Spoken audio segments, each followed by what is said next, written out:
Welcome to Studying Law Around the World. I'm Claudio Klaus. In each episode, I talk with lawyers, law students, and professors from different parts of the world to talk about legal education, careers, and what the profession looks like in real life. We talk about the hard parts, the surprises, and the decisions that shaped their paths. Whether you're planning to study abroad, thinking about working in another legal system, or just curious about how law works around the world, this podcast is for you. Hello, everybody. Welcome to another episode of Studying Law Around the World. Tonight's guest brings nearly 30 years of experience working inside and alongside law firms across North America, helping shape how they manage talent, strategy, and growth. She has worked in senior leadership roles, advised managing partners, and supported firms through everything from recruiting and retention to major structural changes. She's also the founder of Lawyer Launcher, where she focuses on helping law students and new lawyers better understand how the profession really works and how to succeed inside it. I'm very glad to have Susan Van Dyke joining the conversation this evening. Thank you so much for coming, Susan. Thank you, Claudio. What an introduction. I really appreciate that. And I love the way you emphasize the way law firms really worked.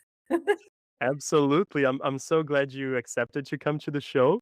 And I'm so excited to hear from you today. Listeners who are listening to you for the first time today, I'd love for you to tell us a little bit more about yourself and even, about your career journey. You've worked on legal marketing, law firm management, the Lawyer Launcher Project, and the podcast.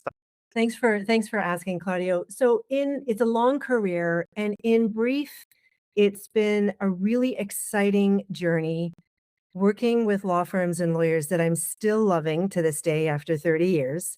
I started, as you said, in marketing and business development in a regional firm. I'm based in Vancouver, Canada, by the way. I started in a regional firm as their marketing manager and kind of grew up there and grew up in a couple of firms leading the marketing and business development of those firms. And I had kids, I stepped away, I was on my maternity leave, and I started my consulting practice while I was away, and I really loved it. The entrepreneur in me kind of just came alive. It was more out of necessity, wanting to be at home. Now, this is 20, oh my gosh, 25 years or so ago. Anyway, that grew into doing all kinds of really cool and interesting work for big law. I got pulled into a couple of client firms to sit in their firms in various roles, senior roles, doing really cool and interesting things, global projects, leading another firm as their chief operating officer. So I did some really cool projects, but I always wanted to come back to consulting. So that's kind of my home base.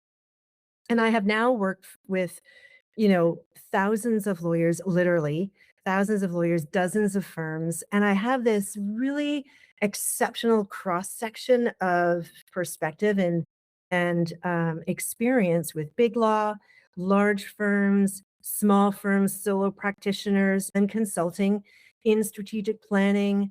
I do a little bit of recruitment for my clients that are experiencing growth.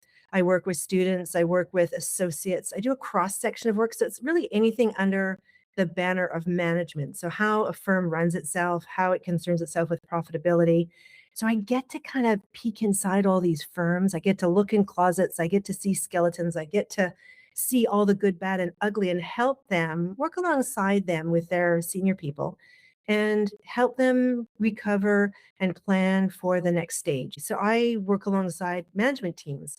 And in doing so, I've had this view of their evaluation of their associates and also their students. And from that, I thought, I've 30 years in, I want to take all this experience and funnel it into students for the benefit of them crossing that threshold from law school into their first law firm and then taking flight. There's so much that we don't tell them. So I've been incubating Lawyer Launcher for a few years. And then last fall, I started the podcast, Lawyer Launcher Behind the Bar. And as I'm sure you experienced too, Claudio, it's been just such a privilege to talk to people. I'm curious by nature. So asking questions of lawyers and others who work in the sphere of legal for the benefit of students, right? Goals with as much information and building as much confidence as possible. I love that. Thank you so much for taking the time to walk us through a little bit of your career.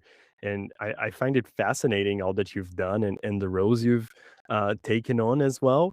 Um, I'm curious here. The audience of studying law around the world is very much law students who are looking for optionality and knowing what they can do with their law degree.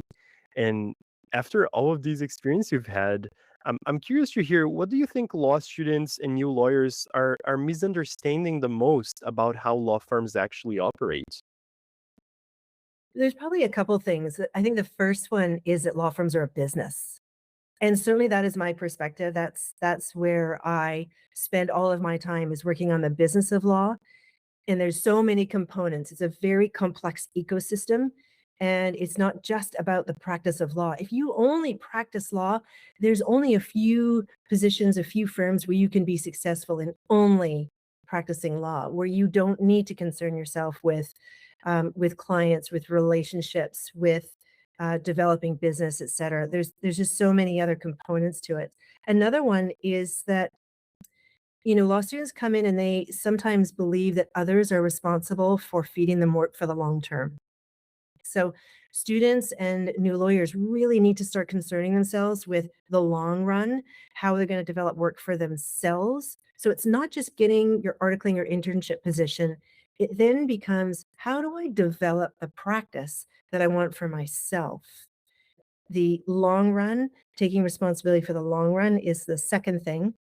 And then the third thing is taking initiative is really welcomed in firms. A lot of students will join firms and they will be shy. They are waiting for direction. They're waiting for instructions. And that's fair initially. But what I think is missing is, and I talk to my clients about this all the time. I just want to say that partners are often tired and overworked and a bit overwhelmed. And when a student or a junior comes in and takes initiative around volunteering for something or anticipating needs or, having the opportunity to think out loud with a partner on scaffolding a file and contributing to that out loud thinking. I have one client who loves that. He's super senior.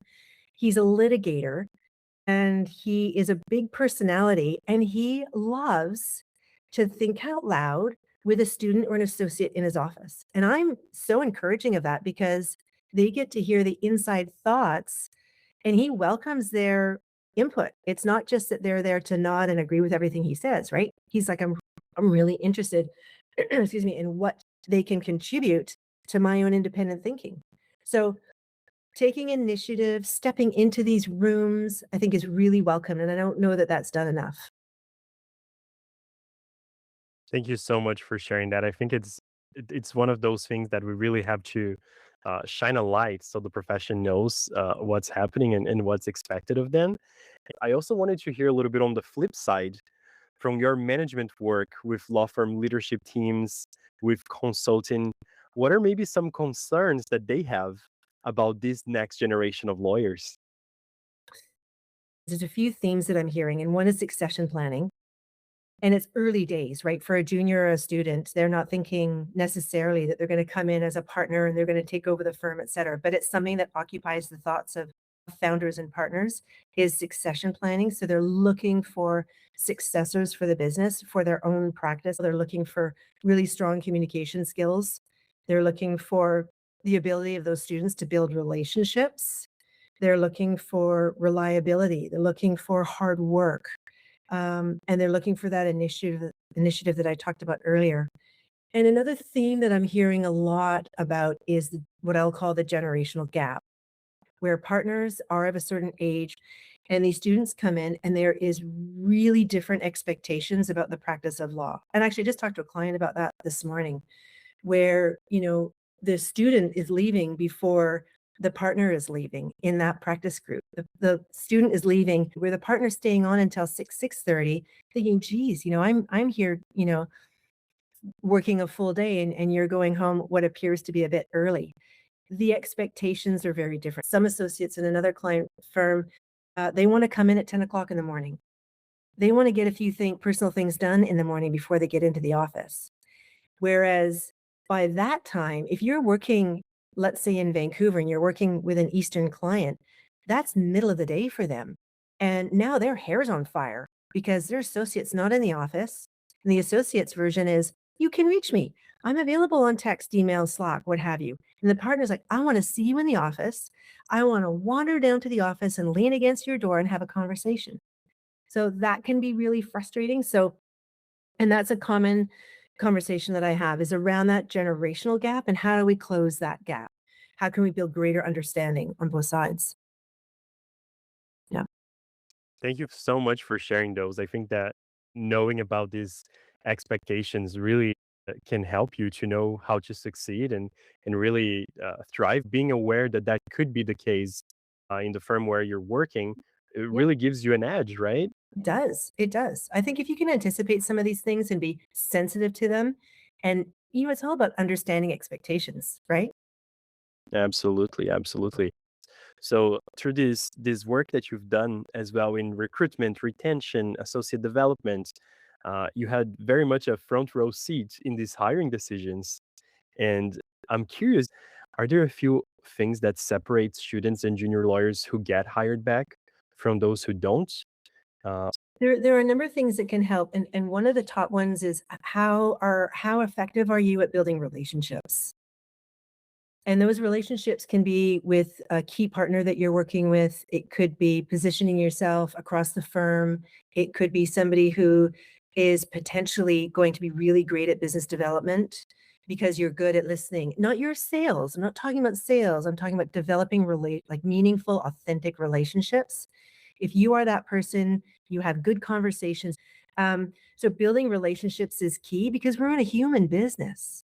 And I have had occasion with some, students and juniors who are so very shy. They are so very introverted, and that's real for them, but there's gotta be a way that they can find to, build skills to develop relationship. And I think that self-awareness is gonna be really important because if you can't build relationships, it's going to hold you back from your full potential, right? Certainly hard work. I mentioned that earlier, not just showing up and putting in the hours, but hard work and caring about the work. If you're submitting work that's falling short of expectations, care that it fell short. Pick it up, dust it off, figure out where you went sideways, finish the work hard, work the weekends, work an evening. Make sure that it actually delivers on that next round. Don't just shrug your shoulders and better luck next time. So really have that authentic care. And that's part of relationships, wanting those relationships to really flourish, that you are actually seeing the work through. So being super reliable, being somebody who's trustworthy. We want those partners to see a future with you. And we're not talking about perfectionism here. We're talking about being accurate, being interested in delivering good work, making those incremental improvements over time. If you're showing up like that, you're going to position yourself really well. But it also depends on the economics, as you say. I mean, you can be all those things and not have an opportunity because the firm doesn't have a seat for you. And that's terrible, but that does happen. But at the same time, if you're exhibiting all those things and you're building a great reputation and you are developing into the professional that you envision for yourself, you're gonna get a great reference from that firm. And that's, leveraging that on your way out. Who can you introduce me to? Who would you recommend? Who should I meet with? So leverage the relationships and the reputation you've built on an outbound exit. I'm thinking here of a few different things that law students have mentioned in the past articling. A lot of it might be really based on your grades, on your course selection, maybe a little bit on your extracurriculars and how you wrote your cover letter. Um, but really, those grades might not define your career. From the perspective of law firm leadership, what are qualities that might matter just as much? How can you make sure that those can shine through? And I think this, grades aren't everything, and there's only a certain percentage of firms that are focused on grades. There are firms, there are high-end firms that are really they want that intellectual horsepower, and then they might have to build out other skills. Most firms are interested in where you got your high marks. What are you showing in terms of your your interests and your capabilities. If you're looking to be a corporate lawyer, were your corporate related courses higher marks, or were your litigation related, courses higher marks? Were your research courses high mark? What are you showing that you had higher competency, and certainly would be of interest. But here's the thing. I think the most important thing in recruitment, what you're talking about, is going in cold. And what I'm suggesting is people go in warm. The recruitment starts, in my view, and this comes from the benefit of many years of experience. The minute that you're thinking about law school, start networking. Who do your parents know? Who do your neighbors know? Who does your family know? Who are your family friends who work in law? Start networking. Start having conversations, authentic conversations. Be curious. Let your curiosity shine. If you do that consistently, when it comes time for recruitment, whether it's OCIs or interviews or, any of those more formal processes, you're way ahead because you're not starting cold. You're way ahead. You've already shown people who you are. You've shown curiosity. The next thing that I'll say is recruitment teams and firms are looking for a connection. They're looking for an intersection between that student and their firm. And that intersection could be a number of things. It could be something extracurricular. It could be the law school they went to. It could be showing their personality in a cover letter. I know that I have had the experience of facing literally 400 student resumes. And it was the most horrific, most difficult thing I've ever done. I think we had to whittle them down to, I forget, let's say it was 20. All these students look like superstars. They were all digging wells in Afghanistan. They were starting charities. They spoke 18 languages. I mean, I'm exaggerating, of course, but they were all superstars, and I wanted to hire them all. I'm not kidding. Like, it was so painful. And one of the ways that we filtered them was, did they have a connection to the city of the firm I was working in? So if you have a connection to that city, let it be known. Look for things where you might have a connection to the firm, so do your research. Look for, connections with your top 10 choices of firms. Do that deep research, and the rest, I think it's a numbers game. That's amazing. Since you just mentioned your podcast, I'd love for you to tell us, where can law students, new lawyers, also firm partners, if they want to engage you, find out about your podcast, learn about the work you do these days? Can you tell us a little more about how to contact you, Susan? Thank you, Claudio. So the easiest way really is through LinkedIn. So through my LinkedIn page, Susan Van Dyke, in LinkedIn. They can also email me at susan@vandyke.ca. That's Susan at VANDYKE.ca. And the podcast, Lawyer Launcher Behind the Bar, is available on YouTube. It's on all the podcast platforms. Lawyer Launcher is also on Instagram, TikTok, and Facebook and LinkedIn. If you were speaking specifically to a law student right now, or maybe to a newly called lawyer, uh, speaking to these professionals starting out their careers right now, be it, setting foot at a firm for the first time this week, or, returning now as a newly called lawyer, what practical advice would you give them to build both a successful and sustainable legal career over the long term? I think there's so many tips there. The first thing would be focus on learning before earning. Don't be too quick to worry about salary and bonus. Find the right environment where you're going to learn effectively and take an independent interest in your own learning and professional development. And included in that is learning how to build relationships. The income will come. I promise you, if you learn and build relationships, the income will come. Number two is build your reputation deliberately. People remember reliability. They remember how they felt working with you. Even if you don't stay with that firm, if you're an articling student, an intern, maybe a first year associate, and you found yourself in a firm practicing in an area that does not light you up, make a change and make a change quickly. However, have a gentle exit. Do the best work, even though it's not the practice area for you. Protect your reputation by doing your best work so that when you do leave, you have a gentle exit, an elegant exit, and you have a good reputation. So protect your reputation because this is a long game. And then the third thing is really think long term and think and know that every interaction is part of your professional brand.